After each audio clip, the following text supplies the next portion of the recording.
سبحان الله لا إله إلا الله والله أكبر سبحان الله والحمد لله ولا إله إلا الله والله أكبر سبحان الله والحمد لله ولا إله إلا الله والله أكبر نحمده ونصلي على رسوله الكريم أما بعد قال الله تعالى بقرآن المجيد أعوذ بالله من الشيطان الرجيم بسم الله الرحمن الرحيم يا أيها الذين آمنوا صلوا عليه وسلموا تسليما اللهم صل على سيدنا ومولانا محمد الماجد الجود والكرم اللهم صل على سيدنا ومولانا محمد وآله وصحبه وبارك وسلم اللهم صل على سيدنا ومولانا محمد وآله وبارك وسلم أما بعد قال الله تعالى في القرآن المجيد أعوذ بالله من الشيطان الرجيم بسم الله الرحمن الرحيم وإذا قيل لهم آمنوا كما آمن الناس قالوا ونؤمن كما آمن السفهاء ألا إنهم السفهاء ولكن لا يعلمون صدق اللہ العظیم. اور جب کہا جاتا ہے ان کو ایمان لاؤ جس طرح ایمان لائے سب لوگ، تو کہتے ہیں کہ ہم ایمان لائے جس طرح ایمان لائے بے وقوف. جان لو وہی ہیں بے وقوف لیکن نہیں جانتے. حق جاننا اور ماننا دو ہی معاملے. جانتا سب ہے. حق ایک ایسی چیز ہے کہ ہر دل تسلیم کرتا ہے حق کو. وہ حق ایک نور ہے، باطل ایک اندھیرا ہے. تو روشنی ایسی چیز ہے کہ اس روشنی سے کوئی انکار نہیں کر سکتا آدمی. روشنی خود اپنا پتہ بتاتی ہے. تو حق یہ ہے کہ حق انسان جانتا ہے، جانتا ضرور ہے لیکن دشواری وہاں آتی ہے ماننے پر. معاملہ سارا خراب ہوتا ہے ماننے پر. جانتے ہیں لیکن مانتے نہ. ماننے کی وجوہات بڑی ڈیٹیل کے ساتھ قرآن ابتدا میں ساری باتیں بتا رہا ہے کہ بڑے ہوش کے ساتھ ایمان اور قرآن کو پڑھنا اور اللہ تعالیٰ کی تمام احکامات کو اسی طرح ادا کرنا جیسے اللہ تعالیٰ نے بیان کی ہے اس میں. کیوں کہ ایک بہانہ ہوا کہ ہمیں سمجھ نہیں آئی، ہم سمجھ نہیں سکے. ابتدائی میں اللہ نے بتا دیا سمجھ تو آتی ہے، ماننے کی دشواری ہوگی. ماننے کی دشواری کیوں ہوگی؟ یہ سب سے بڑی چیز نفس ہوگا ہمارا، جو ہمیں نہ ماننے پر مجبور کرے گا. نفسانی خواہشات کا غلبہ جو نفاق اور منافق تک انسان کو بنا دیتا ہے. یہی نفسانی خواہشات پڑھتے پڑھتے نفاق اور منافقت میں لے جاتی ہے انسان. تو ماننے میں انسان کے لیے مشکل ہوتی ہے. سر خالد صاحب تشریف لائے، آپ نے حق کو پیش کیا کون تھا جو نہیں مانتا تھا؟ وہ لوگ جن پر نفسانی خواہشات غالبہ تھا. جانتے تھے سب آپ سچے ہیں، آپ کو صادق مانتے تھے، امین مانتے تھے، آپ کی ایک ایک چیز سے واقف تھے، لیکن جب آپ نے حق پیش کیا تو ماننے سے انکار کر دیا. یہی نفسانی خواہشات ہے. تو قرآن جو ہمیں یہ حق بتا رہا ہے، جو اس کے احکامات سارے حق ہیں، نبی کریم سچ جو دین لے کر آئے، جو طریقہ لے کر آئے، آپ سن کی جو زندگی مبارک ہے، ساری کی ساری حق ہے. لیکن جھگڑا اس پر آتا ہے نہ ماننے پر. نہ ماننے والے لوگ وہی نفسانی غلبہ نفسیات نفسانیہ کے اندر غرق ہوتے ہیں جو نہیں چل سکتے. یہود نہیں جانتے تھے آپ؟ سرکار جب تشریف لائے تو یہود کو علم تھا، توریت ان کے پاس تھی اور پوری نشانی دولت میں موجود تھی، اور یہود کے بڑے بڑے عالم موجود تھے. تو یہ بھی نہیں ہوا کہ بھائی حق ماننے والے انہیں بھی تھے، انکار نہیں کر سکے. یہی نہیں کہ سب نے انکار کر دیا، سارے مکے نے انکار تو نہیں کیا تھا. اسی مکے سے نکلے بوگو صدیق، حضرت عمر، سب وہیں سے نکلے. اسی طرح مدینہ منورہ جب آپ تشریف لائے تو جانا حق جانتے تھے کہ جس نبی کی حضرت موسیٰ علیہ السلام نے بشارتیں دی ہوں، وہ توریت ان کے پاس موجود ہو اور ساری نشانی موجود ہوں، جاننے سے کیسے انکار کر سکتے آدمی؟ دشواری نہ ماننے پر تھی.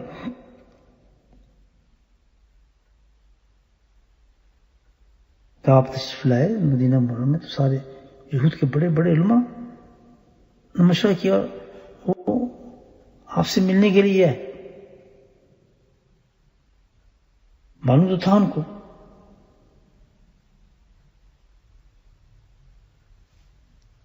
ابو یاسر جو تھے بہت بڑے عالم تھے اور سردار کے بھائی تھے،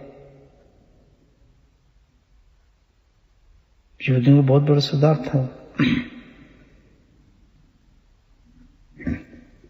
تو وہ نبی کریم صلی اللہ علیہ وسلم پر تشریف لائے اور جا کر جب دیکھا تو وہ نشانی دیکھی، اور دیکھنے کے بعد تسلیم کے لیے یہ تو حق ہے. واپس گئے،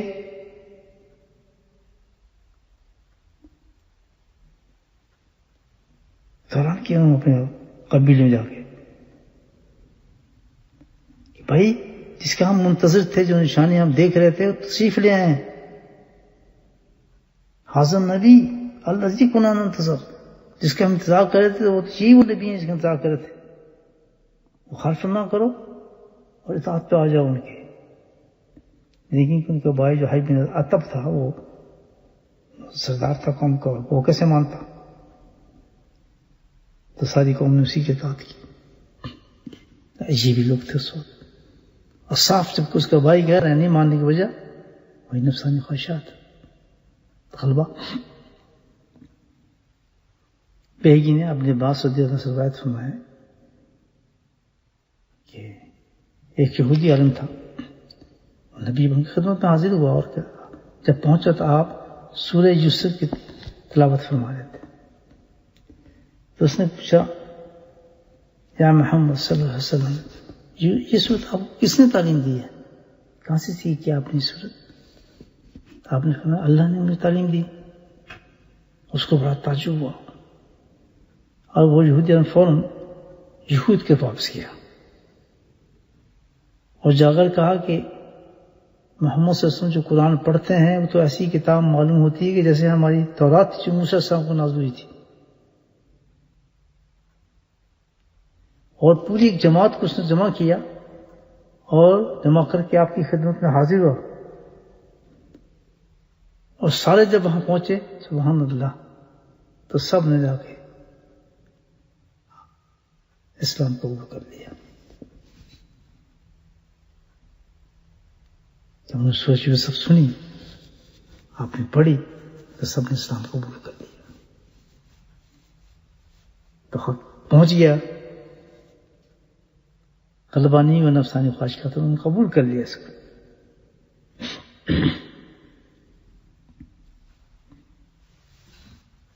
اسی طرح کو عبداللہ بن احمد نے روایت مسند میں جابر بن سمرہ سے روایت فرمائی ہے، ایک شخص ہے نبی کے پاس حاضر ہوا تو پوچھنے کا وہ نبی کون ہے جو دعویٰ کرتے ہیں کہ میں نبی ہوں، مجھے ان سے کچھ سوال کرنا ہے۔ اتنے میں نبی ہم تشریف لے آئے، تو اس نے کہا جن مکانی نے کہ آپ مجھے آپ پر وہی نازل ہوتی ہے، آپ پر وہی آتی ہے، وہ آتی ہے تو مجھے آپ پڑھ کر سنائے وہ آیت۔ نبی کریم سے جب آیت پڑھی تو ایک میں کھڑا ہو گیا کہ واللہ اس قسم کلام تو موسیٰ علیہ السلام پر یہ آیا تھا، اور اس نے آپ سچے نبی ہیں، میں اسلام قبول کرتا ہوں۔ اور اسی طرح زید بن ثابت تھے، وہ اسلام قبول کیا انہوں نے بھی۔ مطلب یہ ہم جانتے تھے، لیکن جن کے دلوں میں اللہ نے قبولیت کا جذبہ رکھا ہے، جو حق کی تلاش میں ہوتے ہیں وہ مان جاتے ہیں، نفاق نہیں آتا انہیں، مان جاتے ہیں۔ اور کمال عبداللہ بن سلام کا سے جس طرح وہ توریت کے بہت بڑے عالم تھے اور یہودیوں کے علماء کے سردار تھے، وہ تھے بھی نبی کی اولاد سے، حضرت یوسف علیہ السلام کی اولاد میں سے تھے۔ ان کا نام یہ نہیں تھا عبداللہ بن سلام، ان کا نام حسین تھا۔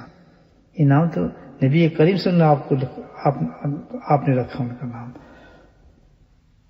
عبداللہ بن سلام کا تو اسلام لانے کا بہت عجیب واقعہ ہے، یعنی وہ جب تشریف لائے بہت بڑے عالم تھے،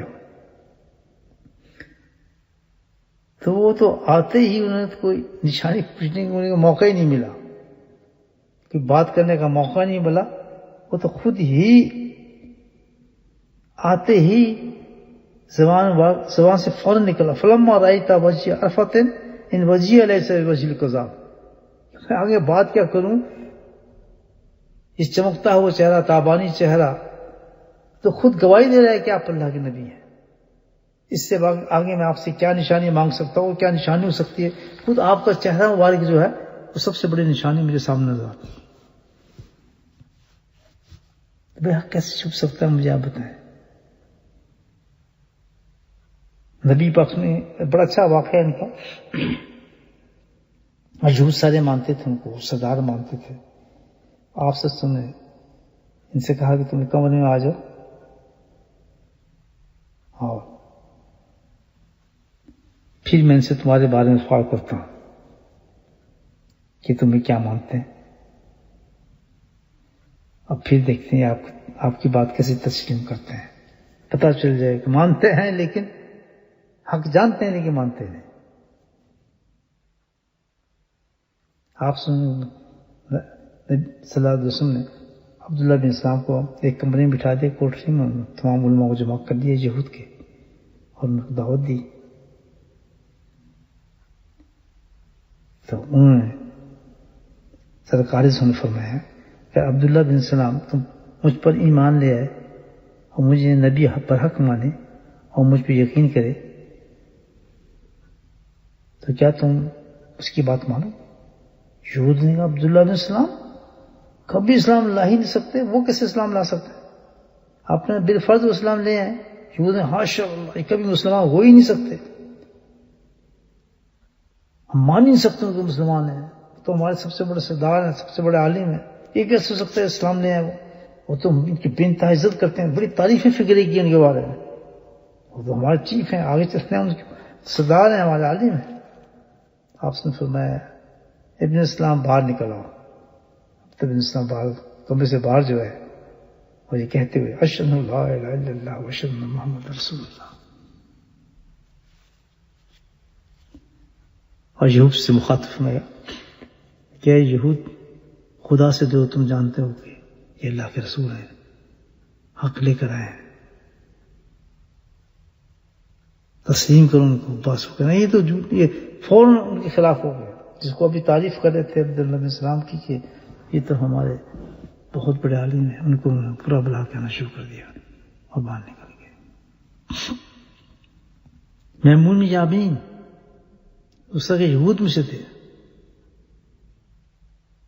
بڑے امیر یہود میں سے تھے، ان کا حال بھی ایسی وجہ سے عبداللہ بن سلام کا تھا، تشریف لائے، الحمدللہ دیکھتے ہی مسلمان ہو گئے، کلمہ شہادت پڑھ دیا۔ تو بات یہ ہے حقیقت میں جاننے اور ماننے میں فرق ہے۔ آدمی جانتا ہے، ہم جو آیت پڑھ رہے ہیں قرآن کی، مجھے بتائیں کیا کوئی آدمی اس کے حق سے انکار کر سکتا ہے؟ کتنی واضح قرآن کی آیات اور پیغامات ہیں جو اللہ تعالیٰ ہمیں دے رہے ہیں، کون اس سے انکار کر سکتا ہے ان آیت سے کہ دین اصل ایک سیدھا راستہ ہے، اور وہ سیدھا راستہ وہی جو نبی کریم صلی اللہ علیہ وسلم کا راستہ ہے، شریعت و سنت کا راستہ ہے۔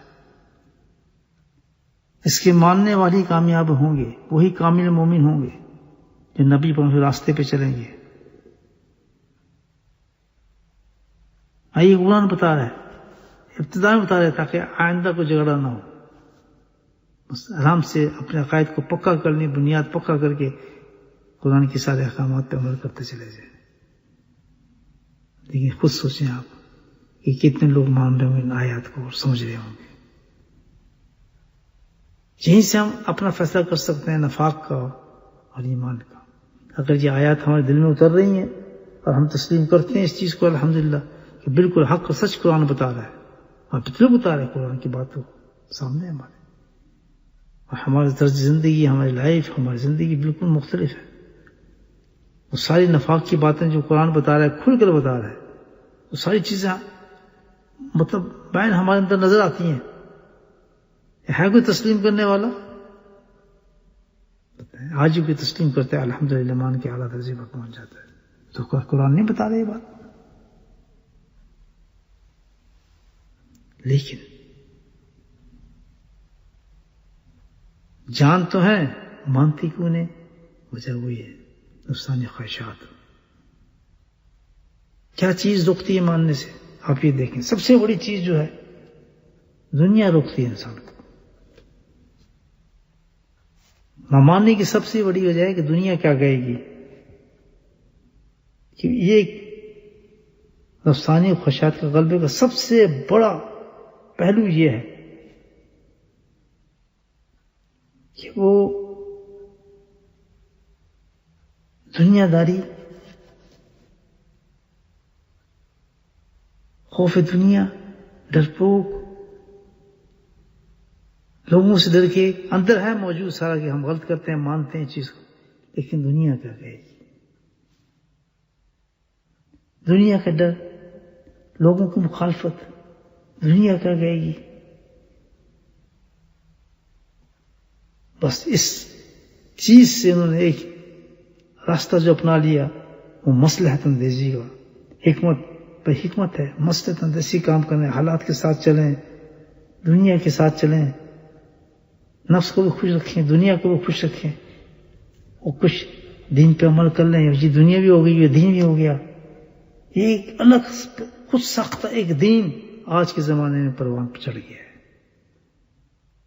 اور اس کو مطمئن کرنے کے لیے، اپنے اس دین کو مطمئن کرنے کے لیے ہم نے رسومات بنائی، تاکہ اس رسومات کے سہارے سے ہم اپنے آپ کو، اپنے نفس کو یقین دلاتے چلے جائیں کہ ہم سچے ہیں، پکے ہیں۔ تو چند سالوں کے چند دنوں کے اندر رسومات کو پوری کر لی جاتی ہیں، اور انہی رسومات کو ان محفلوں سے وہ سرٹیفکیٹ لیتے ہیں عاشق رسول ہونے کا، عشق کے دعوے کرنے کا، جس کا کوئی اسلام سے تعلق نہیں۔ اسلام بہت سادہ اور سیدھا مذہب ہے۔ تو دو قسم کے فرقے آج آپ دیکھیں، آپ ہمیں نظر آئیں گے، اور یہ فرقہ پورا چھایا ہوا ہے آج، پوری سوسائٹی کے اندر فرقہ ہمارا یہی چھایا ہوا ہے، اس کو قرآن بتا رہا ہے، نشاندہی کرتا ہے اس فرقے کے بارے میں۔ اللہ معاف فرمائے۔ آج وقت ہے کہ ہماری آنکھ کھل جائے بھائیو۔ وَإِذَا قِيلَ لَهُمْ آمِنُوا كَمَا آمَنَ النَّاسُ قَالُوا آمَنُوا كَمَا آمَنَ السُّفَهَاءُ۔ قرآن نے کیسے بتایا کہ اس زمانے پہ صادق نہیں بات آتی، کہ وہ آج اسلام پہ کوئی عمل کرتا ہے اور قیامت تک عمل کرنے والے لوگوں کو تعداد کم ہو جائے گی، اس سے کوئی بات نہیں، لیکن کیا مٹ تو نہیں سکتی ہے؟ کیوں نہیں مٹ سکتی؟ کہ قرآن موجود ہے الحمدللہ. قرآن کی آیت سے کون انکار کر سکتا ہے؟ قرآن مٹا سکتا ہے کوئی؟ قرآن تو موجود ہے، مٹ تو نہیں سکتا.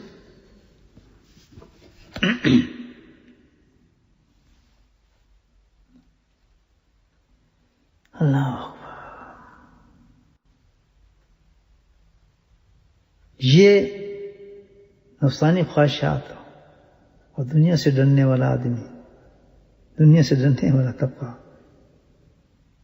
پھیلے گا، اور یہی نشانی نفاق کیا سب سے بدترین زمانے کی نشانی یہی ہوگی، جس میں اللہ تعالیٰ کی عذاب اور سزائیں اتریں گی. دیکھ لیں کتنی بڑی سزا ہمارے سامنے ہے. اس سال حج بھی نہیں ہو رہا. پرانی ہم اگر حرمین شریفین کی تصویریں دیکھتے ہیں تو سوائے انسانوں کے سر کے وہاں کچھ نظر نہیں آتا. آج اس حرمین کو دیکھیں آپ، سوائے ٹائلوں کے اور کچھ نظر نہیں آتا، دیواریں خالی ہیں. اللہ بڑا ہے، اللہ ڈرامہ نہیں چاہتا، دین چاہتا ہے. ہم تو کہتے نہیں بیماری کی وجہ سے ہوا ہے، بیماری کی وجہ سے نہیں، تو اللہ سبحانہ بہت بڑا ہے، وہ جانتا ہے، وہ خبیر اور بصیر ہے کہ کتنا ہم لوگ دین کی پریکٹس کرتے ہیں. کیا یہ قرآن سچ نہیں کہہ رہا؟ وَإِذْ قِيلَ لَهُمْ آمِنُوا كَمَا آمَنَ النَّاسُ قَالُوا آمَنَ النَّاسُ كَمَا آمَنَ السُّفَهَاءُ. کسی انسان کو اگر ہم دین پہ پریکٹس کرتا دیکھتے ہیں اور وہ زندگی کی شریعت و سنت کے مطابق سوسائٹی ہماری کیا کہتی ہے اس کو؟ بھائی ذرا خود سوچو، یہی قرآن لفظ نہیں جو قرآن کہہ رہا ہے. کیا کہتے ہیں؟ آمنوا کما آمن السفہاء. یہ جاہل لوگ، یہ بیوقوف لوگ، ان جیسے ہم بھی ہو جائیں، ہم بھی ان جیسا حلیہ بنا لیں، ہم بھی ان جیسی شکلیں بنا کے ہم اپنے آپ کو برباد کرنے اپنے آپ کو. ہم نے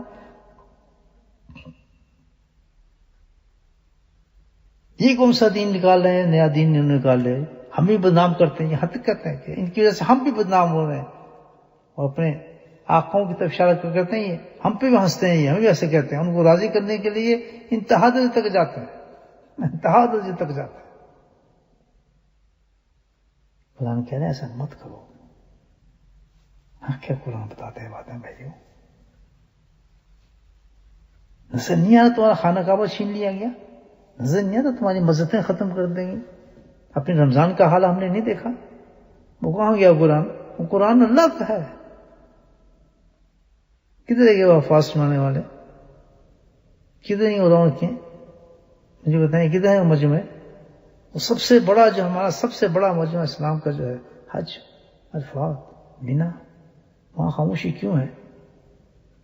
کہ یہ نشانی نہیں اس چیز کی کہ اللہ بتا رہا ہے وَذَكِيلَ هُمْ آمَنُوا كَمَا آمَنَ النَّاسُ، کہ تم اس دین کو تو کہتے ہیں بیوقوفوں کا دین ہے. جو دین میں نے دیا، جس نبی کو میں نے بھیجا، اپنے حبیب کو، جس کو میں نے اپنا حبیب کہا، اپنا محبوب، انبیاء کا سردار، اس کے دین کو تم کہتے ہو کہ یہ بیوقوفوں کا دین ہے. یہ بیوقوف لوگ یہ پریکٹس کرتے ہیں. میں آپ سے انصاف سے پوچھنا چاہتا ہوں کیا یہ ہے یا نہیں؟ آج بھی ہم یہ آیت پڑھ رہے ہیں، میں آپ سے پوچھتا ہوں کتنے لوگ ان باتوں کو تسلیم کریں گے؟ بہت سے لوگ تو پھر نہیں جی کوئی اور ہے تفسیر، ہم وہاں دیکھتے ہیں، نہیں جی کوئی اور. بہت سے لوگ سیدھے باؤٹ کر دیں گے یہ ہے ہی نہیں چیز، ہم مانتے ہی نہیں اس کو. ایسا یعنی قرآن کو بھی نہیں تسلیم کر سکتے. منافق کی یہ حال ہوتا ہے کہ وہ قرآن کے سامنے بیٹھ کے قرآن کو تسلیم نہیں کرے گا. قرآن کھول کے آپ اس کے سامنے وہ نہیں تسلیم کرے گا. ان آیتوں کو نبی کی جو حدیثیں ہم پڑھ رہے ہیں ان کو نہیں تسلیم کریں گے، وہ کذبی نہیں مانیں گے، وہ چپ. ہاں جی بس ٹھیک ہے جی، دیکھے ایسا نہیں جی، اتنا نہیں ہوتا ہے جی، کیا ہو رہا ہے؟ قرآن کی ترجمانی کر رہے ہیں. کہیں 100 میں سے تو 3 آدمی کو پریکٹس کرتے ہیں، کوئی فیملی پریکٹس کرتی ہے، سب بائیکاٹ کر دیتا ہوں. نہ ان کو شادیوں میں بلاتے ہیں، نہ ان کو دعوتوں میں بلاتے ہیں، نہ ان کو پسند کرتے ہیں. اگر چلی بھی گئے تو ایسے دیکھتے ہیں جیسے کوئی پتہ نہیں کہ بندر آ گئے، پتہ نہیں کس قوم کے لوگ آ گئے، کس سطح کے لوگ ہیں یہاں گھسے ہیں، کیا کام تھا ان کو یہاں آنے کا. عجیب سا منہ بناتے ہیں. کیوں؟ قرآن کہتے ہیں کہ ان کو بیوقوف سمجھتے ہو، کہتے ہو کہ ہم ان جیسے ہو جائیں، ایسی حرکتیں بھی کریں جیسے استغفر اللہ. دیکھو کیسے کھانا کھا رہے ہیں، جانوروں کو طرح اندازہ کرتے ہیں. یہ ایک مسلمان کے لفظ مان سے کہ ایک شخص شریعت اور سنت کے طریقے بیٹھ کر کھانا کھا رہے ہیں. الحمدللہ کہتے کیا جانوروں کی طرح کھانا کھا رہے ہیں، یعنی کہ تمیز بھی نہیں کھانا کھانے کی. دیکھو انگلی کو چاٹتے ہیں. کیا ان کے لیے یہ خانہ کعبہ کھولا جائے گا، یہ حرمین شریف کھولا جائے گا صرف اس لیے کہ ہم نام ہم نے رکھے ہیں اپنے بھائی؟ میں نہیں کہہ رہے، قرآن کے لفظ ہیں آپ کے سامنے جو کہہ رہے ہیں. اور کیسے ایسی حالات کے اندر سبحان اللہ وہ لوگ جس کو دین پہ کھڑے ہوں گے ان کا کیا حال ہوگا؟ کیا اللہ ان کو چھوڑ دے گا؟ اللہ کے نبی نے اس وقت بھی سب کچھ بتا دیا، اعلان کیا. قال رسول اللہ صلی اللہ علیہ وسلم العبادت فی الحرج کا حجرت الیہ. سبحان اللہ. ایسے زمانے میں جب تمہیں لوگ بیوقوف سمجھیں گے، نالائق سمجھیں گے، پاگل سمجھیں گے، ایک گھر میں آپ ہوں گے لیکن وہ گھر والے آپ کو زندہ نہیں رہنے دیں گے، تانے دے دے کے مار کے آپ کو برا حال کر دیں گے. اگر آپ نے کہیں اپنا الحمدللہ اسلام کے مطابق آپ نے اپنے آپ کو ڈال لیا. باہر کی باتیں چھوڑیں، غیروں کی باتیں چھوڑیں. تو میں اپنوں کی باتیں آپ سے کر رہا ہوں، اللہ غیروں سے کوئی تعلق نہیں ہے. تو خود مسلمانوں کی ہماری اپنی سٹوری ہے. ان پہ کیوں الزام لگاتے ہیں آپ کسی چیز کے؟ تعلق کوئی نہیں اس سے. یہ کب کہتے ہیں؟ کچھ نہیں، یہ تو ہم خود ہیں. گھروں میں تو ہم خود ہیں، ہم خود ننگے ہوتے ہیں. مسلمانوں کے گھروں میں عورتیں شراب پیتی ہیں. یہ پاکستان کی باتیں بتا رہا ہوں. ڈانس کرتے ہیں رات کو، باپ بچے سب ساتھ.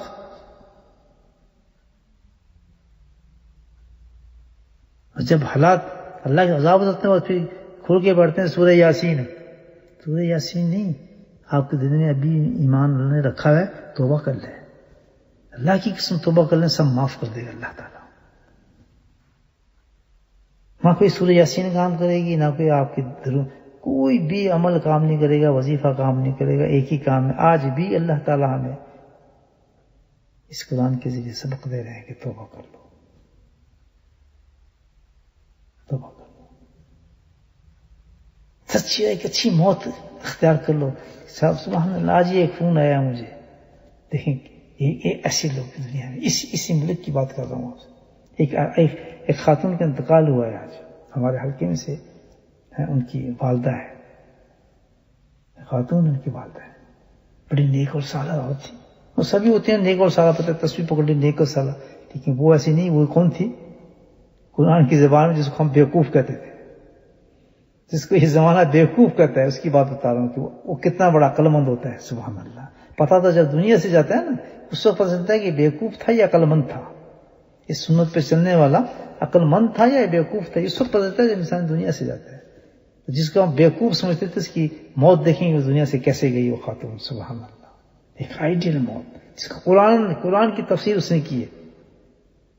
حتیٰ جاتے کہ یقین، قرآن کہتا ہے کہ تو بس لگ جائے اللہ کے ذکر میں، تابعداری میں، جب تک کہ تجھے موت آئے. حتیٰ جاتے کہ یقین، تو تیرے دل پہ موت آ چکی ہو تو اس وقت تک اللہ کی یاد میں محو ہو.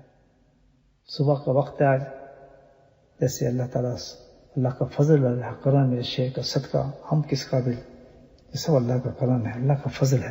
اللہ سبحانہ تعالیٰ، اللہ پاک ہم پہ اپنا اسی فضل کرتا رہے ہم گناہگاروں پر، کہ صبح توفیق دے دیتا ہے ہمیں فجر کے بعد ذکر کرنے کی. یہ سب اس کا فضل ہے، سب اس کا کرم ہے. اللہ والے کی جوتی کا صدقہ ہے، ہمارے حضرت کا صدقہ ہے. اور میں تو نہیں سمجھ سکتا ہوں اللہ تعالیٰ مجھے اتنے بڑا انعام دے سکتا ہے، میں اپنے آپ کو اس قابل سمجھتا ہوں. صبح کا ذکر، سبحان اللہ، اس کی تو شان ہی اور ہے. فجر کے بعد اللہ کو یاد کرنا، اس کا تو شان ہی اور ہے، اس کا تو انعام ہی اور ہے. بدترین غافل لوگ سوتے ہیں اس وقت. کتنی ایک حدیث میں آپ کو سناتا ہوں، ترمذی کی حدیث، لیکن صبح کا نور کیا چیز ہوتی ہے. یہ کتنا بڑا آسان ہے. اس لیے میں کہتا ہوں تو حضرت صاحب کی جوتی کا صدقہ میں کر لیتا ہوں ذکر, اور لوگ اتنا بڑا فضل و کرم ہے. یہ تو ہونا سوال ہی پیدا ذکر کر سکیں کہ میں ذکر کروں. انسان کے 360 اجزاء ہیں, یہ دیکھیں یہ حدیث بتاتی ہے جسم کے اوپر. یہ جوائنٹس ہمارے 360 ہے, اور اللہ تعالیٰ کہتا ہے ہر جوائنٹ پہ ایک صدقہ ہے جو دینا ہوتا ہے انسان بچنے کے لیے, کہ یہ فیل نہ ہو جائے, کہ یہ جوائنٹ فیل نہ ہو جائے. عجیب مشینری ہے ہمارے اندر. تو اللہ نے کیسی زبردست پروٹیکشن دی ہے اس کی, آپ یہ دیکھیں. قربان جاؤں اللہ کے نبی صلی اللہ علیہ وسلم کی ہر ادا پر. کیا سنت ہے, کیا سنت ہے آپ کے صلی اللہ علیہ وسلم کی, کیا حفاظت ہے آپ کے طریقے میں اور آپ کے سنت شریفہ کے اندر. تو ہے کہ 360 جز ہیں تمہارے اجزاء ہیں, اور ہر پہ صدقہ ہے. یعنی صدقہ نہیں دو گے تو بلائیں اتر سکتی, مصیبت آ سکتی, اور تمہارا جز فیل ہو سکتا ہے. لیکن پروٹیکشن صبح کیا کہ صبح سے تمہیں دے دی جائے گی. ایک سنت ادا کرو, جیسے فجر کی نماز ہو اس کے بعد تم اللہ کا ذکر شروع کر دو. بولو سبحان اللہ. مجھے آپ کو کیسے توفیق ہوگی مجھے بتائیں. فجر کی نماز کے بعد پڑھیں یا فوراً اللہ کا ذکر شروع کر دیں, اور جب طلوع آفتاب اپنی رحمتوں کے ساتھ نکلنا شروع ہو, اس کی شعائیں ہمارے خطے زمین پہ پڑیں, جس وقت چڑیاں چہچہا رہی ہوں گی. ہم جس وقت چڑیاں چہچہا رہی ہیں, پرندے چہچہا رہے ہیں, چہچہا نہیں رہے, یہ اللہ کا ذکر کر رہے ہیں بھائیو. قرآن کہتا ہے تم کیسے کرتے ہو, صاف فتنتا ہے. یعنی یہ تو ہلکا لگا کے اللہ کا ذکر کر رہے ہیں آسمانوں پر. قرآن تو پڑھیں آپ. صافتوں یہ صافتوں تیر آیت نہیں, جس میں کیا ہے کہ پرندے ہواؤں کے اندر اڑتے ہیں, اجتماع کے ساتھ ذکر کرتے ہیں اپنا, اجتماعی ذکر ہوتا ہے ان کا آسمانوں پر. سبحان اللہ, پڑھتا ذکر کر دیتے ہیں صبح کے ٹائم پر. یہ چہچہا نہیں, درختوں پہ چڑی ہیں. اس وقت سورج کی کرنیں نکل ہوتی ہیں, سبحان اللہ. وہ کہتے ہیں جس وقت, اس وقت انسان جس وقت یہ اللہ کا ذکر کرتا ہے, اور ذکر کے ساتھ ہی اللہ کے شکرانے کے اندر کہ سبحان اللہ مولا, تم نے نماز پڑھانے کے بعد اپنی یاد میں لگا دیا, اتنا بڑا کام تم نے کر دیا جو کہ ساری کائنات کر رہی تھی, اس میں بھی شامل ہو گیا. چرند پھرند انسان جانور پانی پتے سب لگے ہوتے تیرے یاد کے اندر. ان غافل لوگوں میں نہ ہوا کہ میں نے بستر کو نہیں چھوڑا, نماز نہیں پڑھی, پھر نماز پڑھ کے سوئے نہیں, بلکہ تجھے یاد کیا. کتنا بڑا احسان ہے اللہ والوں کو, کیسی راستہ دکھاتا ہے. یہ دن ساتر کہاں سے ملتا ہے, تو مجھے کہاں سے ملا, کیوں یاد بن گئی زندگی بھر کی. الحمدللہ یہ حضرت کی جوتیوں کو صدقہ ہے. آپ کی صحبت شریفہ میں بیٹھے الحمدللہ, اللہ نے انسان بنا دیا, سیدھا راستہ دکھا دیا. تو فرمایا انسان ذکر کرتا ہے, اور ذکر کرنے کے فوراً بعد وہ تو بہت انعامات ہیں. میں تو ایک انعام بتا رہا ہوں. اور پھر وہ 2 رکعت پڑھ لیتا ہے, 2 رکعت پڑھ لیتا ہے. فرمایا جب یہ فعل کر لیتا ہے تو اللہ سبحانہ وتعالی اعلان فرماتے ہیں کہ اس کے 360 جو جز تھے ذات جسم کے اندر, سب کا صدقہ ادا ہو گیا, محفوظ ہو گیا سارے. پتہ کیا کیا بیماری آنی تھی, تو بہت ہلکی بیماری میں اللہ تعالیٰ اس کو ٹال دیتا ہے. یعنی ایک بہت بڑا ایکسیڈنٹ ہونا تھا, تقدیر تو تھا نا, وہ ایک بار دھکا سے لگ جاتا ہے, ایکسیڈنٹ ہو جاتا ہے, لیکن تھوڑی سی خراش آ گئی. یا کوئی بہت بڑا واقعہ ہونا تھا, جس قسم میں لکھا تھا کس طرح, وہ بہت معمولی سی بیماری کے ساتھ ہو جاتا ہے, لیکن حقیقت اس کی بہت بڑی تھی. لیکن کیا ہے, جس کو ہم تو کہتے ہیں سفہاء, یہ تو بیوقوف لوگ ہیں. قرآن کہتا ہے یہ جو انٹلیکچوئل لوگ ہیں, روشن خیال لوگ ہیں, جو دنیا کے ساتھ چلنے والے لوگ ہیں, اور اپنے آپ کو ترقی پسند لوگ سمجھتے ہیں, آج ہم کامیاب ہیں. ان جاہلوں کو کیا پتا. قرآن اپنی زبان میں کہتا ہے قالوا انہم, کن کو کہہ رہے ہیں بیوقوف, کن کو بیوقوف کہہ رہے ہیں. سب کا جرم کیا ہے, وہ نبی کریم صلی اللہ علیہ وسلم کی سنت اور شریعت پر عمل کر رہے ہیں. تم کو بیوقوف کہتے ہو, تو خاتون کی بات بتا رہا تھا نا, کس انداز سے آج دنیا سے گئی, تو وہی اس کو عادت تھی. الحمدللہ ذکر کرنے کی عادت تھی. آپ ذات کی برکت سے آپ بیٹھتے ہیں, اللہ نے ایسے انسان پیدا کر دیے جو اللہ کا ذکر کرتے ہیں, مرد اور عورتیں. ان کی زندگی بن گئی, عادت بن گئی الحمدللہ. تو اسی عادت میں تھی, بے انتہا محبت رکھنے والے صبح کے ذکر سے ہمارے حلقے میں بیٹھنے والے. اب دیکھیں موت اس کی, لیٹی ہے بسترے پہ بیچاری, اور ذکر اس کو نہیں چھوڑنا تھا. ٹیلی فون اپنے سینے پہ رکھا ہوا ہے, اور ذکر میں پوری شامل ہے. بولیں سبحان اللہ. سارے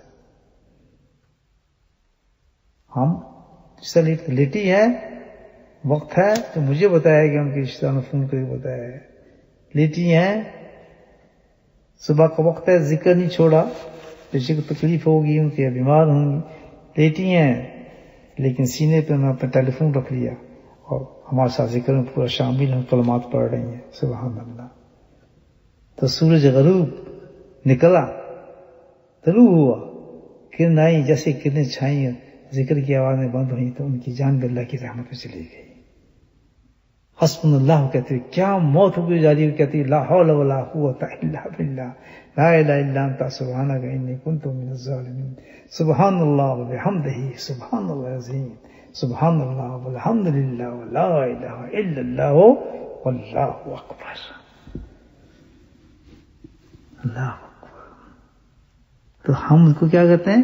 بے وقوف لوگ. بے وقوف عورت تھی, کس چکر میں پڑ رہی تھی, کیا تھا دنیا میں اتنے لوگ, عورتیں ترقی کر رہی ہیں, دیکھو کوئی یہ بن رہی ہے تو فلاں بن رہی ہے, کوئی اس طرح کما رہی ہے تو ایسے کر رہی ہے تو دھچکے مار رہی ہے, کتنی باتیں ہیں الحمدللہ. مال مال. تو ہم کہتے ہیں یہ لوگ بے وقوف. قرآن کہتا ہے اللہ فَإِذَا قِيلَ لَهُمْ آمِنُوا كَمَا آمَنَ النَّاسُ سَوَاءً. ان کی طرح ہو جائیں جیسے یہ بے وقوف لوگ ہیں. ان کی حالت پہ یہ ہمیں ایسا اسلام نہیں چاہیے, ہمیں کہتے ہیں. سبحان اللہ. جب یہ فکر جن کے زمانوں سے آ رہے ہوں, جن کا سٹائل آف لائف یہ ہو, جن کی طرز زندگی یہ ہو, جن کی زبانوں سے, عادات سے, اور جن کے طریقوں سے یہ چیزیں جھانکتے نظر آ رہی ہوں آپ کو, اور جو یقین رسول میری آیتوں کو پسند بھی نہیں کر رہے, یہ ٹھکانا نہیں اترے گا کبھی ان کے دل میں, یہ حدیثیں نہیں اتریں گے, میں آپ کو بتا رہا ہوں. تو اللہ کے نبی نے انعام کتنا بڑا دیے ان کے, جن کو ہم کہتے ہیں. واقعی آسان تو نہیں نا کہ ساری دنیا آپ کو گالی دے, لیکن آپ شریعت کا لباس پہنیں, ساری دنیا آپ کو گالی دے, آپ سنت پہ چلیں, سارے گھر والے آپ کو ذلیل کریں, آپ سنت پہ چلیں. معاشرے میں مطلب تناسب اتنا ہو جائے کہ جیسے 100 میں سے ایک, بلکہ یہ بھی میں نے زیادہ بتا دیا, یہ تناسب ہے آج. کیا 100,000 آدمی سے آپ کو ایک آدمی نظر آئے گا جو شریعت سنت پہ چلتا ہوگا. تو اللہ کے نبی نے 14 سال پہلے انعام فرمایا ان کا, گھبرانا نہیں, گھبرانا نہیں, دنیا سے ڈرنا نہیں. تم نے اللہ نے, تم جج کھڑے ہو گئے تو اب گھبرانے کی بات نہیں ہے, ڈرپوک نہ بننا. بلکہ فرمایا العبادۃ فی الحرج کحجرۃ علیہ, کہ تو اب ایسا بن گیا ہے, اس طرح وہ حال ہو گیا ہے جب میرے زمانے کے اندر. سبحان اللہ. اپنے زمانے پہ آپ اپنے زمانے کے ساتھ ملایا اس شخص کو. میرے زمانے میں جب یہ حالات پیدا ہوئے تھے مکے کے اندر, لوگ جب ہمیں تنگ کرتے تھے, پریشان کرتے تھے, اور نہ ہمیں نماز پڑھنے دیتے تھے, نہ میرے ساتھیوں کو میرے طریقے پہ چلنے دیتے تھے, ہماری ہر چیز ان کو بری لگتی تھی. یعنی ہم ایک ایسی سوسائٹی کے اندر پھنسے, تکلیف ہی تکلیف, اور تکلیفوں کو اندازیں, کسی کو آگ میں جلا رہے ہیں, کسی کو جان سے مار رہے ہیں, کسی کو رسے سے کھینچ رہے ہیں, کسی کو درختوں سے لٹکا رہے ہیں. کیونکہ تم نماز پڑھتے ہو, تم نبی کی باتیں کرتے ہو, تم ان کی شریعت پہ چلتے ہو. پھر فرمایا کہ اس زمانے میں فرمایا کہ تیری عبادت ایسی ہوگی جیسے کہ اس زمانے میں لوگ, سبحان اللہ, ان لوگوں سے تنگ آ کر کحجرۃ علیہ, انہوں نے میری طرف اپنے وطنوں کو چھوڑا, اپنی جگہوں کو چھوڑا, اپنے گھروں کو چھوڑا, لیکن انہوں نے میرے دین کو نہیں چھوڑا, مجھے نہیں چھوڑا. سبحان اللہ. سب کچھ چھوڑ کے وہ میری طرف آ گئے. کحجرۃ علیہ. آج تو بھی ویسے ہی ہے کھولانا, اگر تو اس الحمدللہ اس دین پہ کھڑا ہے اور میری سنت و شریعت پہ چلتا ہے, تو بھی انہی کے مانند ہے کہ تو میری طرف آ گیا ہے یا تو میرا بن گیا. کتنی بڑی خوشخبری ہے. دوغلے نہ بننا. یہ دین ہم اللہ کے لیے کر رہے ہیں, کسی کے لیے نہیں کر رہے. دوغلے نہ بننا. یہ نہیں آدھا کر لیا پھر بچہ ایک دوسرے رنگ کا, تیسرا بچہ دوسرے رنگ کا, وہ کوئی دوسرے رنگ کا, یہ نہیں چکر چل سکتا. دین لینا ہے تو پورا دین, جس دین پہ لوگ آپ کو بیوقوف کہیں ہیں. بس جب آپ کو بیوقوف کہا جا رہا ہو, آپ کو جاہل کہا جا رہا ہو, دنیا پرست کہا جا رہا ہو, یہ کیسے مشکل, جب یہ کہا جا رہا ہو تو سمجھ جائیں آپ کامیاب ہو گئے. اللہ کے نبی نے خوشخبری دی ہے کہ حجرۃ علیہ, تو آ گیا میرے پاس ہجرت کر کے, بس تم میری رحمت کے سائے میں آ گئے. اللہ پاک ہمیں نبی کریم صلی اللہ علیہ وسلم کی شریعت اور سنت پہ پوری توفیق نصیب فرمائے, اور قرآن کی آیت کے مطابق اپنی زندگی ہمیں توفیق نصیب فرمائے. وآخر دعوانا الحمدللہ رب العالمین. بسم اللہ الحمدللہ رب العالمین, الصلاۃ والسلام علی سید المرسلین شفیع المذنبین سیدنا محمد.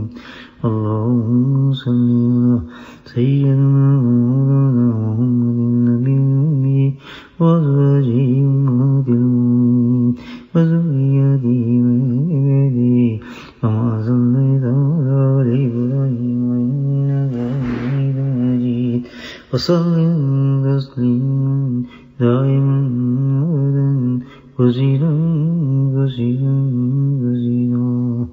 یا اللہ تو اپنے فضل و کرم سے میرے مولا، تو اپنے فضل و کرم سے، خاص فضل و کرم سے میرے مولا تو ہم پہ رحم فرما، ہم پہ کرم فرما میرے مولا، ہمارے گناہوں کو معاف فرما دے. یا اللہ بچپن سے لے کے اب تک جو گناہ کیے میرے مولا معاف فرما دے. یا اللہ صغیرہ کبیرہ، یا اللہ جو ہم جانتے ہیں، جو ہم جانتے ہیں، جو نہیں جانتے میرے اللہ ہم کو بھی تو معاف فرما دے. یا اللہ جو ہمیں پتہ ہے جس کا ہمیں نہیں پتہ ہمیں معاف فرما دے. یا کریم جس کو ہم نے گناہ سمجھا وہ گناہ ہے میرے مولا وہ بھی معاف فرما دے. یا اللہ تیرے علم میں سب کچھ موجود ہے. یا کریم تو اپنا فضل و کرم فرما دے. یا اللہ اس محفل کے صدقے سے، اس مجلس کے صدقے سے میرے مولا تو ہم سب کو بخش دے میرے مولا. جو حضرات بھی اس مجلس میں شامل ہوئے میرے مولا یا اللہ ہم سب کے گناہوں کو بخش دے. یا اللہ ان سب کی معافیوں کو قبول فرما دے میرے مولا. یا اللہ ہمیں اہدنا الصراط المستقیم عطا فرما دے. یا اللہ ہمیں الصراط المستقیم عطا فرما دے.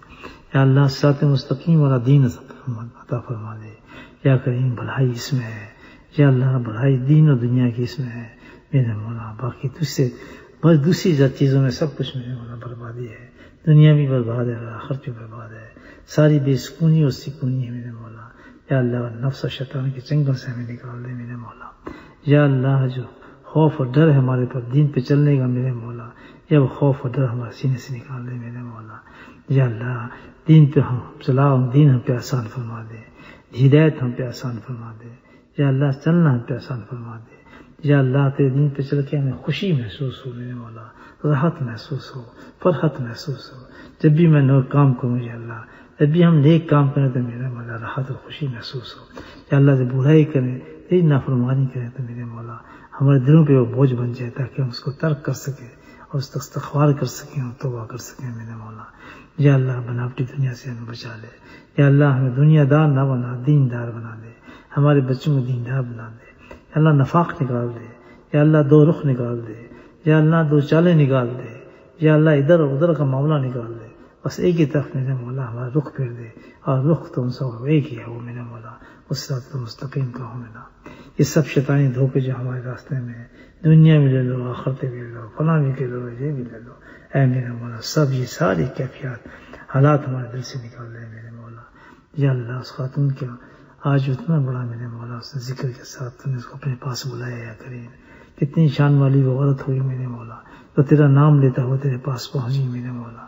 یا اللہ آج کا سارا اس مجلس کا ثواب میرے مولا ہم اس کے ہدیہ کرتے ہیں اور ہدیہ پیش کرتے ہیں. پوری جماعت ہماری اس کو میرا اپنا ذکر کا ہدیہ پیش کرتے ہیں میرے مولا. اس کی روح پہ اس کو بخشتے ہیں میرے مولا، اس کے درجات کو بلند فرمایا اللہ. اس خاندان سے رشتہ داروں میں میرا اسی قسم کے آدمی اور عورتیں پیدا فرما تو تیری دین پہ اس طرح قربان ہو، تو تیری ذکر پہ اتنی محبت رکھنے والے ہوں میرے مولا. یا اللہ ہم سب کے گھروں میں بھی ایسی عورتیں پیدا فرما. یا اللہ ہمارے گھروں کو بدل دے میرے مولا. ہمارے گھروں میں ایسی خواتین پیدا فرما دے میرے مولا جو اس قسم کے ذکر سے اور تیرے دین سے محبت رکھنے والی ہیں میرے مولا. یا کریم یا کریم سب باہر اسی کے ساتھ ہیں، ساری رونقیں تیرے دین کے ساتھ ہیں میرے مولا. جس گھر سے دین اٹھ جائے اس گھر سے تمام رونقیں نکل جاتی ہیں. جس دل سے تیرا دین نکل جائے اس دل سے تمام رونقیں نکل جاتی ہیں میرے مولا. یا اللہ تو اپنا فضل فرما اور کرم فرما، ہمیں دین پہ چلنے کی توفیق نصیب فرما. نبی کریم سسم کا پکا سچا عاشق بنا، آپ کی سنت کا عاشق بنا میرے مولا. یا اللہ زبان اور ہمارے فعل کے اندر میرے مولا مطابقت پیدا فرما دے، نفاق کا پیدا فرما. یا اللہ حاسدوں سے بچا، یا اللہ دشمنوں سے بچا، جادوگروں سے بچا، جلنے والوں سے بچا. یا اللہ ایسا ساتھ دے جو تجھ سے محبت کرنے والے ہوں. یا اللہ ہمیں ان سے محبت عطا فرما جو تجھ سے محبت کرنے والے ہیں. صلی اللہ تعالی علی خیر خلقہ نور عرشہ زینت